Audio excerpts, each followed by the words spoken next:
distinction students, welcome to our civic education online class. This is your tutor, Miss Cynthia Muyunda. The first part of this video discusses the articles of the Bill of Rights. Now, what we do not know is that despite the enjoyment of the rights and freedoms that are guaranteed in the Bill of Rights, okay, which is subject to a number of restrictions and limitations. All we know is that there's always that enjoyment of those rights that we discussed in the Bill of Rights. But this Bill of Rights is subject to a number of restrictions and a number of limitations. Okay, so we are going to discuss those limitations in this video. Okay, so to begin with, we are going to talk about the preamble, okay? Now, the preamble to the guaranteed rights and the freedoms in Article 11 does not include the obligation of the state to ensure that the rights and the freedoms are safeguarded, okay? But it simply makes a provision for their enjoyment, okay? So, the Bill of Rights lacks a clause which should give an obligation to the state to ensure the enjoyment of the protected rights and freedoms. What do we mean by obligation? We mean that there's supposed to be a requirement by law to perform a certain duty. Okay? So, the Bill of Rights lacks that. It lacks the obligation to ensure that there is that requirement for law to perform a certain duty. Then aside from that, the right to life is covered. The right to life that is covered in Article 12 is not absolute. Okay? Why? Because the death penalty has not been abolished in Zambia. Okay? Now, the exercise of self-defense which may lead to death of another individual is not considered a violation of the right to life. So now, adding to that, the death penalty is imposed for most serious crimes and on exceptional measures. For instance, persons that are below 18 years and pregnant mothers are exempted from death penalty regardless of the seriousness of the crimes that are committed. Okay, then we have another limitation which is in Article 16 on the right to protection from deprivation of property that contains about 26 derogations which are extremely wide. For instance, under the Lands Acquisition Act, all right, the president is empowered to compulsory acquire property of any description in the public interest. Okay, now similarly, the Societies Act also gives the Minister of Home Affairs or the Registrar of Societies authority to cancel the registration of any society in the public interest. Right? Now, adding on to this, under the State Proceedings Act, we have an example of no injunction, okay, can be issued against the state, nor can a writ of felary ficus, okay, be issued against the state. What examples do we have under these clauses? We have freedom of conscience, freedom of expression, equal protection of the law. We have freedom of assembly and association. We have freedom of movement and freedom from discrimination. So all these clauses allow the legislature to enact laws that may result in taking away the guaranteed rights. Okay, so now this has weakened the provision in the Bill of Rights. Okay, so now we have other limitations as well that are referred to as narrow locus standi. Okay, now the judiciary is the main mechanism for the protection of human rights. Then, due to the weak structure of this institution, the protection and the promotion of the fundamental rights and freedoms is not effectively enforced. For instance, under Article 28 of the Constitution, only a person whose rights have been violated can apply to the High Court for redress. Okay? Now, this is what is referred to as locus standi. What does that mean? This means that no other person apart from the litigant, okay, can challenge the constitutionality of law or government action in the public interest. However, due to the cumbersome long procedure and other factors like poverty and ignorance, very few people take action. All right. Now, this restriction on locus standi has had adverse effects on constitutional litigation, and hence it renders the judiciary a weak institution. Okay. Then the other limitation is the declaration of state of emergency. So according to Article 30 on Declaration of Public Emergency, the President has powers to declare a state of emergency in case of national disaster or any other threat to national security. Now, what we need to take note is that during this time, the state security wings are given extensive unlimited powers of search and detention of persons. Thus, now the rights of those that are detained are not safeguarded. Okay. Now we also have other acts of parliament that may have similar effects. Okay, similar effects, which are the Penal Code, the Public Order Act, as well as the State Security Act. Then we have what we refer to as gender biasness. Now, the Bill of Rights lacks a gender-neutral language. Okay, it is biased towards males. Okay, since it is expressed in masculine terms such as he, him, or his. All right, in describing an individual or a citizen who is entitled to the guaranteed rights. Okay, now Zambia is a signatory, okay, of the International Convention on the Elimination of All Forms of Discrimination Against Women, okay, which is focused on the promotion of gender equality. Now, the language that is used in the Bill of Rights should be gender neutral, okay? So it should apply to both genders, even as it is addressing certain certain enjoyment of rights.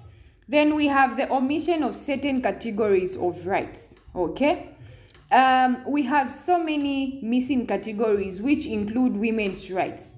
The Bill of Rights does not have a provision on women's rights, and this has hampered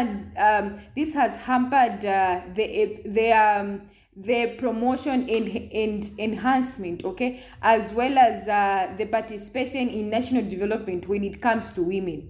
Okay, then we also have the omission of children's rights.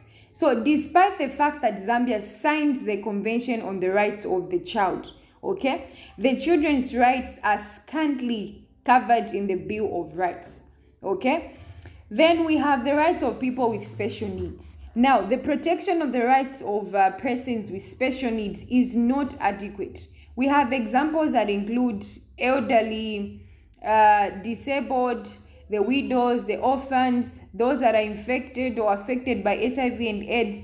These are people that may continue to suffer discrimination due to their vulnerable status, okay, due to the omission of their rights in the Bill of Rights. Then we also have group rights. Now, the group rights are also inadequately covered in the Bill of Rights. For instance, the right to clean and health environment for a community is not acknowledged. Okay. Then, aside from that, we have the lack of guarantee to democratic rights. So, the Constitution does not reflect strong commitment to democracy or representative government. Only a small fraction of the Zambian population has power to authorize the Constitution. Okay? Now, although the Bill of Rights is enshrined in the Constitution, it does not guarantee everyone franchise or the right to vote. For instance, franchise is discriminatory to persons under the age of 18 years of under the age of 18. The blind, the prisoners, and those that are abroad, okay, are not able to travel back to vote on the polling day. Then aside from that, we have lack of protection against torture, okay. So the Bill of Rights also provides for the due process of law, but apparently it does not protect persons against torture or inhuman treatment. Now, according to the Convention Against Torture, which Zambia is a party to, okay, all torturers must, under state obligation, be either extradited or prosecuted. Okay, then we also have the part of language. The Bill of Rights is written in a highly technical language, which is very difficult for an ordinary person to understand. Okay, now there is need for a provision of guidelines on the interpretation of the information that is contained in these articles. Then we also have the lack of domestication of international instruments. Despite the fact that Zambia has ratified all major international human rights treaties, most of them have not been incorporated in the domestic legal system. Okay, now they cannot be enforced in the courts. For instance, we can talk about the economic, social, and cultural rights, which are the entitlements that are associated with welfare state. Okay, now even though they are enshrined in the Bill of Rights, they are not constitutional. What does this mean? It means that they cannot be enforceable because they are not what? Justiciable. Okay, now a citizen can go to a court of law to sue government on grounds that they have been denied a right to health or education. Okay, so those are some of the limitations that come with the Bill of Rights. Okay, then we quickly look at the promotion of human rights in Zambia. So there are several government institutions and non-governmental organizations that promote human rights in Zambia, and those are what I'm about to discuss. So to begin with, we have the judiciary. We know that the judicial system in Zambia consists of the Supreme Court and the Supreme Court, the High Court, the Industrial Relations Court, the Subordinate Court, the local courts, and any other courts, okay, as may be described by Act of Parliament. These courts, they play a role in promoting human rights. When they are carrying out their judicial functions, the judges of the courts are independent, all right, impartial, and subject only to the Constitution and the law. Then aside from that, we have the Anti-Corruption Commission. The Anti-Corruption Commission is an autonomous government institution which helps strengthen human rights through its fight against corruption. And then through its investigation and prosecution approach, the Commission undertakes investigations into any reported corruption cases, which may also be centered on human rights violations. So, in case of evidence being established, prosecution follows, all right? So, prosecution is subject to the Director of Public Prosecutions, who may decide to refer the case to what? To court. So, those that are convicted are either fined or imprisoned for a specific period. Then we have the Zambia Police, all right? Now, the Zambia Police Service is a government institution that is charged with the responsibility of maintaining law and order in the country. And so it also works closely with the courts in administering social order and justice. So, through the Victim Support Unit, the police provides service to the community by promoting and protecting the rights of the victims of abuse or torture. Then we have lawbreakers who are also apprehended, arrested, and prosecuted accordingly. Then aside from that, we also have the Catholic Center for Justice, Development, and Peace. Now, this one is a faith-based organization that is inspired by gospel values and social teaching of the Catholic Church. It also promotes integral human development, economic justice, human dignity, and empowerment of the less privileged in society. Okay, now this one is mainly done through conscientization, okay, advocacy, research, as well as training and capacity building. Then we also have justice for widows and orphans. Now this one is a project that was established under the support of Finland. its main objective is to fight against various forms of injustices which have affected the plight of the widows and orphans. Then, in collaboration with other non-governmental organizations, this same project has managed to disseminate information on rights to the general public to ensure that there's understanding of the importance of observing rights of the widows and the orphans. It also highlights violations of human rights committed in society in order to help change negative attitude towards the vulnerable groups in society. Then aside from that, we have the Law Association of Zambia, LAZ, okay? Now, this one is a body of lawyers which is mandated to promote human rights by developing law as an instrumental of social justice. Then in addition to this, now we have the association's objective, which is meant to encourage lawyers to offer legal aid and also secure representation, especially for those that are disadvantaged in society. Now, LAZ also promotes law reforms and closely works with other institutions and organizations in discharging its duties. Then we have the Legal Resources Foundation. Now, this one is a non-governmental organization that promotes human rights by providing legal advice and litigation for the vulnerable members of society. This is done by either being consulted by those affected or as reference cases from other organizations. And aside from that, we have National Legal Aid Clinic for Women. Now, this one provides affordable legal aid to the vulnerable members of society, especially the women and the children. Okay? Now, this is done through litigation, arbitration, and intervention in cases which have impacted negatively on the less privileged in society. Then we come to the Society for Women and AIDS in Zambia. Now, this one was formed to address issues of women and children's rights. It aims at reaching out to the community to ensure that grassroots participation in sensitization, educating, and creating awareness among women and children regarding the HIV pandemic and related problems. So now, in order to achieve its objective, this organization has widely embarked on education, training, and counseling programs. Then we also have the Young Women Christian Association. Now, this one also is a faith-based organization, okay, just like the Catholic Center for Justice, Development, and Peace. This one is dedicated to uplifting the standards of life of women as well as children.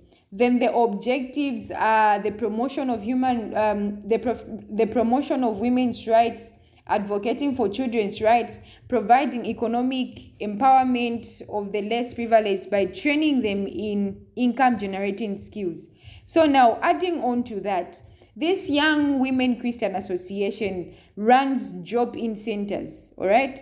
Children in crisis centers and human rights centers. Then it also provides advocacy and public education on matters of human rights and reproductive health. Then we have Zambia Civic Education Association. This one is another non-governmental organization which promotes especially children's rights. Then the organization offers legal advice to vulnerable groups in society, especially the children.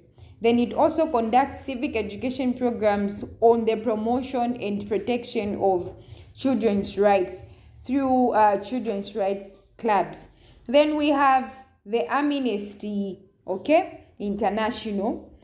Now, this one is a worldwide self-governing movement of people whose aim is to campaign for internationally recognized human rights.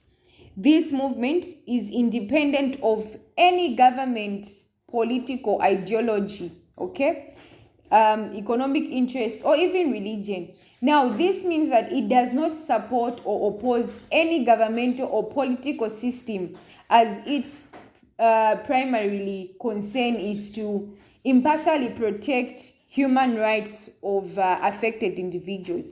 Then, the vision of Amnesty International is to ensure that every person enjoys all the rights of all their rights that are enshrined in the Universal Declaration of Human Rights and other international human rights conventions. Now, in pursuing this vision, Amnesty International undertakes research and action that is focused on preventing physical and mental abuses of human rights.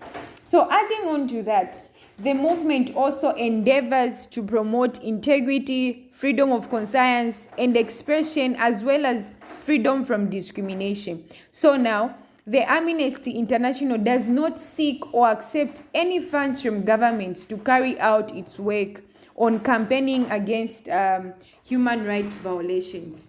Okay, so these are the organizations that help promote human rights, both the non-governmental and non-governmental organizations. So this second part of the lesson has discussed the limitations as well as the promotion of the Bill of Rights, or rather the human rights in Zambia. So please go through the video once again to carefully take note of what you missed.